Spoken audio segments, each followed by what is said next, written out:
अब मैं एक ऐसी खातून को ज़हमत दे रहा हूं जिनको आप पहचानते हैं।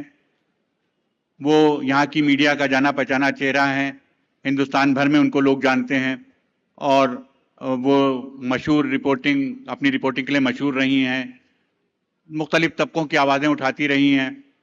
अब वो कर्नाटक की जो मीडिया कमेटी है उसकी चेयरमैन भी हो गई हैं। मेरी मुराद है मोहतरमा आयशा खानम से, और उनसे गुजारिश है कि वो तशरीफ़ लाएं और अपने ख्यालात का इजहार करें। एक नारे सलवात से खैर मकदम कीजिए आयशा खानम का।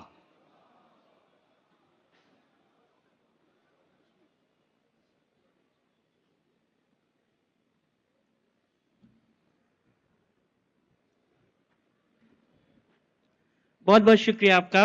अस्सलाम वालेकुम।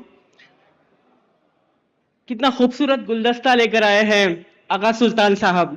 पूरे देश से एक एक चुनिंदा फूल यहाँ पर मौजूद हैं और ये गुलदस्ता बांधा है डोर हुसैन के नाम की डोर से। बहुत ही खूबसूरत यहाँ पर जो गैदरिंग है इसमें मुझे आज मौका मिल रहा है, इसके लिए मैं बहुत बेहद शुक्रगुजार हूँ।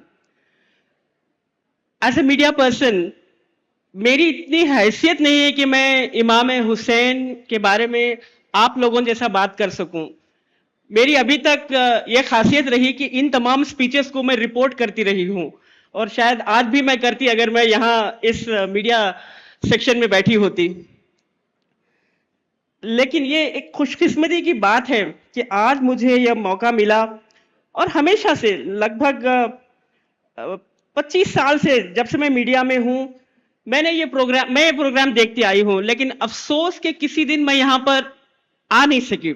जब भी इनवाइट मिलता कुछ ना कुछ दूसरा असाइनमेंट, कुछ ना कुछ अलग मसरूफियत होती, ये मिस हो जाता ये इवेंट। लेकिन आज जब आगा सुल्तान साहब ने मुझसे कहा कि यहाँ आप तशरीफ लाएं तो मैंने सोचा कि ये मौका जाने नहीं दूंगी। आज मैं यहाँ पर कर्नाटका मीडिया एकेडमी की चेयरपर्सन की हैसियत से यहाँ पर पहुंची हूँ। सबसे पहले मैं शुक्रिया अदा करना चाहूंगी कर्नाटक के मुख्यमंत्री सिद्धरामैया और उप मुख्यमंत्री डीके शिव कुमार का, जो कर्नाटका मीडिया एकेडमी के 40 साल के इतिहास में पहली बार एक महिला को इस पोस्ट पर नियुक्त किया। और अपॉइंटमेंट के वक्त उन्होंने इस बात को अंडरलाइन किया कि ये एक इच्छा थी इस सरकार की कि एक महिला को, और खासकर एक माइनॉरिटी से आने वाली एक महिला को, एक अचीवर को इस पोस्ट को दिया जाए। तो आज मैं अगर यहाँ पर खड़ी हूं तो उन तमाम महिलाओं की आवाज, उन तमाम लोगों की आवाज के साथ यहाँ पर खड़ी हूं। लेकिन ये जो आज यहाँ पर खड़े होने का मकसद है वो बिल्कुल अलग है। और आज मैं भी एक हुसैनी की तरह यहाँ पर आप लोगों के सामने मुखातिब होंगे। बड़ा अच्छा लगता था जब भी हम विन चैनल पे ये प्रोग्राम देखते थे, लाइव इवेंट देखते रहे तो बहुत अच्छा लगता। घंटों हम पूरा प्रोग्राम इसको देखते थे और इच्छा होती थी कि किसी दिन हम भी इसमें पार्टिसिपेट करें। और मुझे इतने शेर व शायरी मुझे नहीं आती, लेकिन मेरा सबसे फेवरेट अल्लामा इकबाल की जो लाइन्स हैं, जो पंक्तियां हैं, गरूर टूट गया कोई मर्तबा न मिला, सितम के बाद भी कुछ हासिले जफा न मिला, सिरे हुसैन मिला है यजीद को लेकिन शिकस्त ये है फिर भी झुका हुआ ना मिला, शिकस्त ये है फिर भी झुका हुआ ना मिला। कितने फख्र की बात है, कितना गर्व होता है इन पंक्तियों पर, इन लाइंस को सुनकर जोश आ जाता है। और यहाँ पर मौजूद आप तमाम यंगस्टर्स, युवाओं को देख के बहुत ही एक जोश, क्या कहूँ, एक स्पिरिट अंदर से जाग जाता है। तो ये जो पंक्तियां हैं, ये जो लाइंस हम बात करते हैं, इस पर अगर हम सोचें कि क्या हम आज इमाम हुसैन के बताए गए रास्ते पर चल रहे हैं, क्या हम हर रोज, हम में से कई लोग हैं जो इस बात से शर्मिंदा होंगे कि हम इस रास्ते से भटक गए हैं। इस बात को लेकर हमें इस बात को एक्नॉलेज करना जरूरी है कि हम इस हुसैन के रास्ते से कहीं ना कहीं भटके हुए हैं। यहां पर मौजूद तमाम जो युवा शक्ति है, जो यंगस्टर्स हैं, आप सब में आप एक एक इंडिविजुअल यहां पर इमाम हुसैन के वॉलंटियर इमाम हुसैन को एक हीरो की तरह पूरी कम्युनिटी में सामने रख सकता है, लेकिन हम में से कितने लोग ये करते हैं, कितने लोग इस पैगाम को हम पीछे छोड़ गए हैं। ये हमारे लिए बहुत ही शर्मिंदा करने वाली बात है। अक्सर दोस्तों हमारे गलती ये है कि हम हमारे इस्लाम के कुछ अच्छाइयां हैं उन्हें लोगों के सामने बयान करने से कतराते हैं। जैन साहब जैसे शख्स जो मुझसे बेहतर, मुझसे ज्यादा जानते हैं इस्लाम को, आज मैंने इनकी बातें सुनकर मुझे इनके लिए एक स्टैंडिंग ओवेशन देने की बात कही मैंने उनको। अक्सर मुझे मैसेज आते थे मुहर्रम के दिन, हैप्पी मुहर्रम। हैप्पी मुहर्रम का मतलब क्या है? मतलब अपने दोस्त से विश करते हैं कि हैप्पी मुहर्रम। ये इसलिए, ये दोस्त है, मतलब ये कोई दुश्मनी से नहीं कह रहे हैं हमसे, इन्हें पता नहीं है मुहर्रम का मतलब क्या है, इन्हें पता नहीं है। मुहर्रम की शहादत के बारे में इन्हें नहीं पता है, मुहर्रम के दिन हम क्या करते हैं ये नहीं पता है।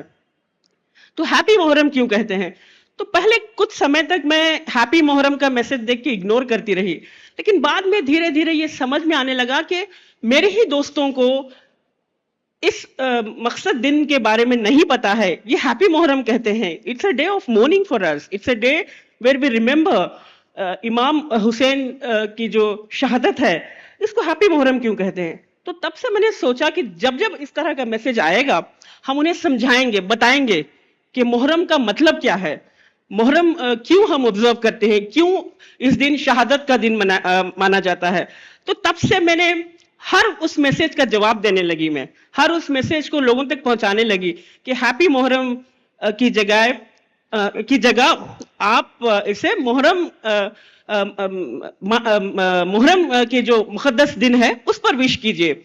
और मेरे फेसबुक पर, मेरे सोशल मीडिया पर मैं ये डिटेल डालने लगी कि मुहर्रम का मतलब क्या होता है, मुहर्रम का मकसद, उस दिन का मकसद क्या होता है। तो इससे कुछ दोस्त जानने लगे।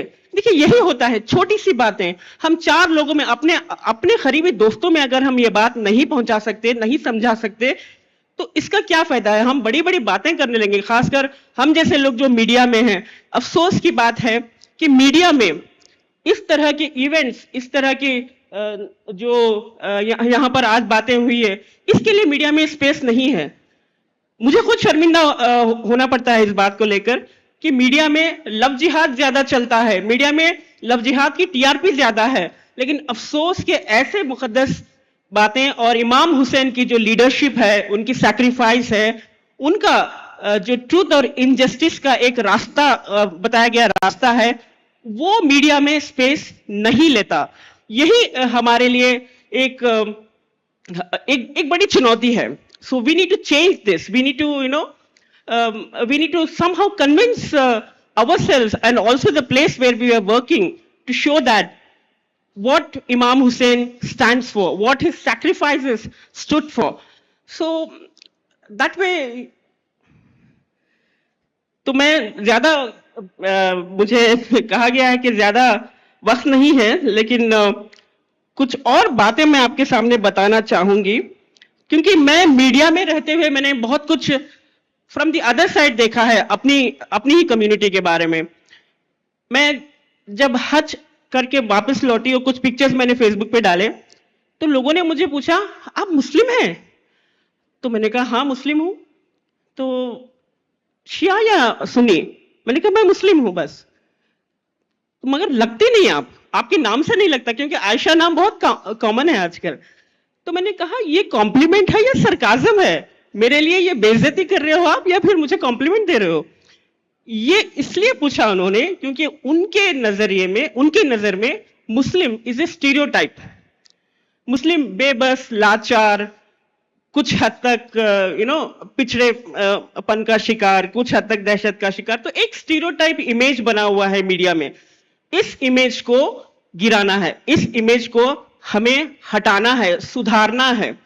एक स्टीरियोटाइप इमेज से हमें हटकर जो बातें यहां पर कही जा रही है, जो इमाम हुसैन की लीडरशिप को लेकर जो बातें यहां पर कही गई, इन तमाम बातों को हमें, आप लोगों को, आप युवकों को इस बात को आगे बढ़ाना है। ये स्टीरियोटाइप वाला इमेज हमें इस इमेज से हमें बाहर निकलना है। तो जाहिर सी बात है, अगर हम अपने लिए हम इस इमेज से हटकर बाहर नहीं निकल सकते, तो हमारे लिए कोई और कुछ नहीं कर सकता। हम हमेशा माइनॉरिटीज हैं, हम पीछे रह गए यही कहते रहेंगे। लेकिन एजुकेशन, जैसे कि अभी यहाँ पर कुछ डिस्टिंग्विश्ड गेस्ट ने बताया, यजीद आज भी जिंदा है। बिल्कुल यजीद जिंदा है, और ये जिंदा है हर अलग अलग रूप में, हर अलग अलग एक डिफरेंट फॉर्म में, चाहे वो इलिटरेसी हो, चाहे वो बैकवर्डनेस हो, चाहे वो हेल्पलेसनेस हो, टेररिज्म हो, इन तमाम चीजों में यजीद जिंदा है। और आज हमारे पास, हमारे तरकश में तलवार नहीं बल्कि मोहब्बत और इस्लाम के जरिए बताए गए रास्ते से इसको हराना है। तभी हम ये जो पैगाम है इमाम हुसैन के नाम पर, जो हम पैगाम यहाँ पर इसकी बात कर रहे हैं, उसकी सच्चाई को हम समझ सकते हैं।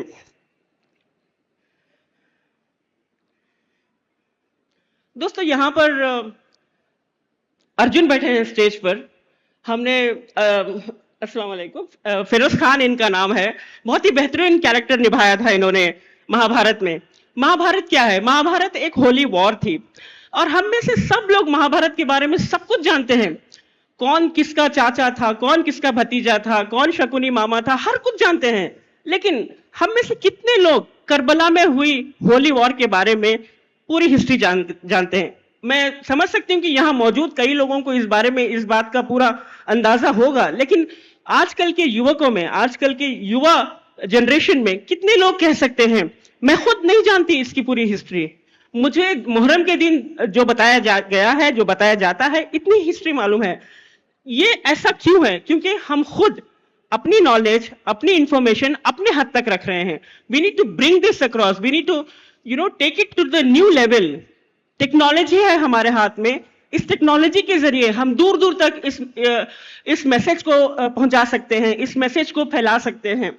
और ये technology, even if you play 10 messages of इमाम हुसैन, 10 मैसेजेस उनकी शहादत के बारे में अपने रील में बनाकर बच्चों तक पहुंचाएं, जाहिर सी बात है ये संदेश, ये मैसेज जो है मीडिया के जरिए और लोगों तक पहुंच सकता है। तो बस आखिरी में मैं इतना ही कहकर अपनी बात खत्म करना चाहूंगी कि इमाम हुसैन की विरासत ने हमें क्या सिखाया है, क्या सीख देती है। अत्याचार के खिलाफ खड़े रहने के लिए भले ही इसका मतलब अकेले खड़े रहना हो, सत्य और अखंडता को व्यक्तिगत लाभ या सुविधा से ऊपर रखना, एक ऐसी दुनिया के लिए प्रयास करना जहां न्याय और सच्चाई की जीत हो। तो आइए इमाम हुसैन के साहस और उनके संकल्प से प्रेरणा लें, उनकी शहादत को इंसानियत की जीत के लिए प्रेरित करें, और उनका जो बताया गया रास्ता है, उनकी जो शहादत है, उसे हम अपना इरादा बना लें। और हम ये भी कोशिश करें कि हम as a nation, as youngsters of this nation, हम इस न्यू इंडिया के लिए, इस नेशन के लिए अपनी तरफ से क्या कंट्रीब्यूट कर सकते हैं। एक छोटा सा एग्जांपल मैं आप लोगों को देना चाहूंगी। हमारा मजाक उड़ाया जाता है, लड़कों को कहा जाता है पंक्चर वाले कहा जाता है, बड़ा बुरा लगता है। Insult, it is an insult, of course it is an insult, लेकिन पंक्चर वाले का स्किल है, पंक्चर वाला भी एक स्किल्ड पर्सन है। भाई, अगर आपकी गाड़ी पंक्चर्ड है, अगर नहीं बनाई गई, तो आपको चलते चलते आपकी हवा निकल जाएगी। लेकिन खैर, ये रही बात, ये मजाक वाली बात रही। लेकिन गौर कीजिएगा, इस पंक्चर वाला क्या कर सकता है? इस पंक्चर वाले को इस पंक्चर वाले के लिए सरकार की तरफ से क्या क्या स्कीम्स हैं, क्या क्या योजनाएं हैं? ये पंक्चर वाला इस छोटे से अपनी इस स्किल को कैसे एक बड़े बिजनेस में तब्दील कर सकता है, कैसे इसको एक स्टार्टअप में तब्दील कर सकता है? ये सोचिए, गौर से सोचिए। क्या हमारे लीडर्स हमें इसको बताते हैं? क्या मीडिया हमें इस बात को युवाओं तक पहुंचाता है? नहीं। तो कहीं ना कहीं जरूर ये बहुत जरूरी है कि हम इन तमाम चीजों पर गौर करें और हम जो एक ताकत है हमारी, जो एक सच्चाई की ताकत है इस्लाम के बुनियाद पर, इस ताकत पर गौर करें। बहुत अच्छा लगता है इमाम हुसैन के नाम पर लिखे गए शेर और उनके बारे में जो पंक्तियां लिखी गई हैं उन्हें कहने का मुझे मौका नहीं मिलता, लेकिन एक आखिरी मौका दीजिए, मैं ये कहकर खत्म करूंगी अपनी बात को।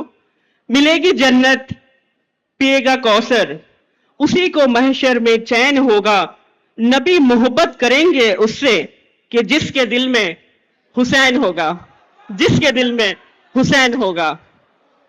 बहुत बहुत शुक्रिया, बहुत शुक्रिया।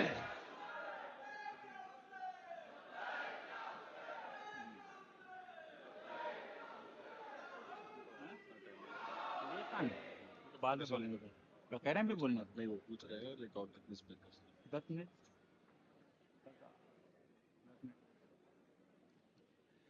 हजरात,